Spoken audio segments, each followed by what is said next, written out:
నమస్తే మిత్రులారా, నేను మిస్టర్ శ్రీనివాస్ చౌహాన్, అడ్వకేట్.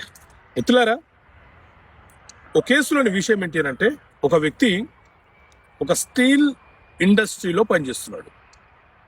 అయితే వాళ్ళు సాధారణంగా ఒక వేడి జనించే ప్రాంతంలో ఉంటారు కాబట్టి సేఫ్టీ కోసం వాళ్ళకు హెల్మెట్ కూడా ఇస్తారు. అయితే ఒక కార్మికుడు ఏం చేశాడు అని అంటే, వర్క్ చేస్తున్న సమయంలో పర్సనల్ సేఫ్టీ హెల్మెట్ను వాడకుండా వర్క్ చేస్తున్నాడు. సడన్ గా ఒక ఇన్సిడెంట్ జరిగి అతని కన్నుపోయింది. ఇప్పుడు అతను కంపెన్సేషన్, నష్టపరిహారం కావాలని చెప్పి కేసు వేస్తే కేసు వీగిపోయింది. ఎందుకు వీగిపోయింది అనంటే, మిత్రులారా, మన దేశంలో ఎంప్లాయీస్ కంపెన్సేషన్ యాక్ట్ 1923 అనే చట్టం ఉంది.